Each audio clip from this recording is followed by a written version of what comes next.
Hi everybody, this is Jurek coming to you from Orlando, Florida again. I'm getting ready to take a dip in the pool. It's a beautiful day in sunny central Florida. I can really enjoy this weather year round, especially with it being wintertime back in the Chicagoland area. The one thing I want to talk to you about is when you're looking at property and you're thinking about making an offer, so often than not, people will tell you go after the properties that have been on the market the longest period of time, like say over 100 days. That can be good advice, but like the tax code, there's always a general rule, but there's always an exception to the rule. When you're looking at properties, if they're on the market a long time and they've had price reductions, those are really good properties to make offers on. But what you have to do, you have to understand your local market to understand value. There's properties that are on the market one day and I make an offer on them and they've only been on the market one day. Why? They're priced right. Certain people will price homes just to move them. Maybe it's an estate sale. Maybe they're relocating due to a job transfer.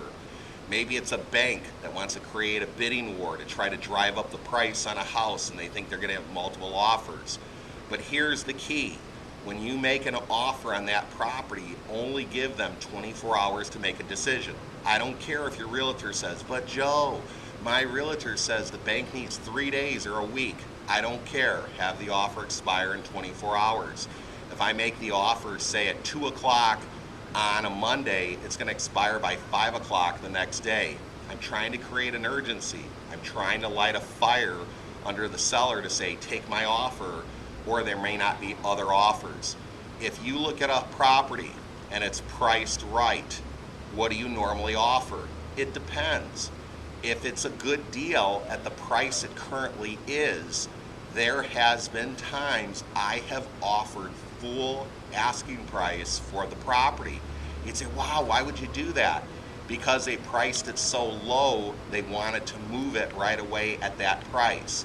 Now, looking at this exception, even though the property was only on the market one day, even though it didn't have price reductions, there were other indicators that let me know they were motivated. The property was vacant, or the property was bank owned, or the property was an estate sale, or the property was on the market due to a relocation. So every time you're looking in real estate and there is a general rule to what you're looking at, there's usually an exception. Those investors that understand the general rules but also understand the exceptions will make money. So here's the other thing that people do sometimes. I like a property, it's priced at a certain dollar amount, but I don't want to make an offer until they lower it, then my offer looks more reasonable. Who cares? So many people out there, and I was recently doing a boots on the ground in another area, and students were confused about asking price.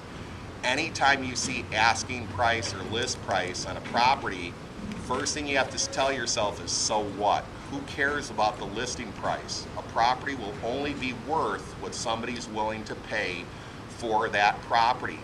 List price or asking price has nothing to do with what the property might be worth. It's fair market value. It has nothing to do with it. I see properties every day around the country that are overpriced. I see some priced just right, and I see others that are underpriced. So anytime you see an asking price, that should not impact your offer. If you offer a really low price, that's what it's worth to you. So don't let that price influence you. The other thing is, don't wait to make an offer. Yesterday I was out in a suburb of Orlando, Florida, looking at a house. It was a Fannie Mae home. It was on the market for over 80 days. Without even looking at the history, I made the general comments of how they do a BPO, a broker price opinion, every 30 days. I probably said this property came on the market. After 30 days, they lowered it 10,000. After 30 days, they lowered it another 10. After 30 days, they lowered another 10. And I was just making a guess. We turned to the realtor and said, do you have a listing history? And do you know he repeated exactly what I had said?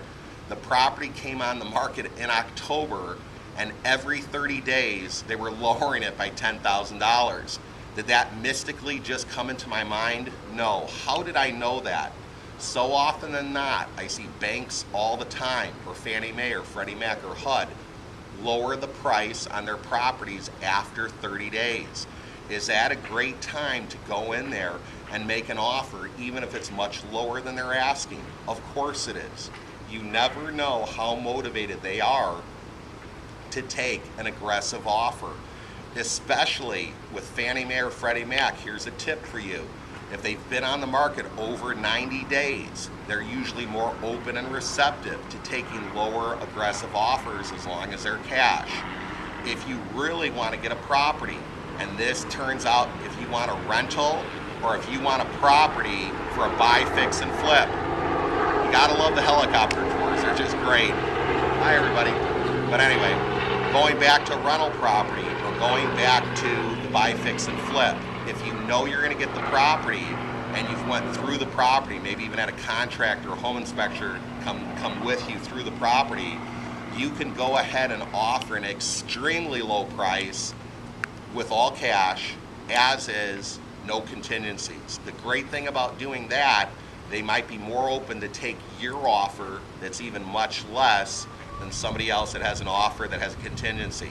But you can only do that when you have cash and you plan on an exit strategy where you're going to rent it or you're going to buy, fix, and resell it.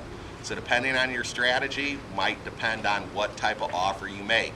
If you don't have cash and you're not going to do that strategy, by all means you always have to have a contingency in there, a way out to get out of the contract. Well, I'm going to jump in the pool here and cool off. It's about 82 today. So until next time, this is Joe Jurek saying, believe and achieve. Take care. Bye-bye.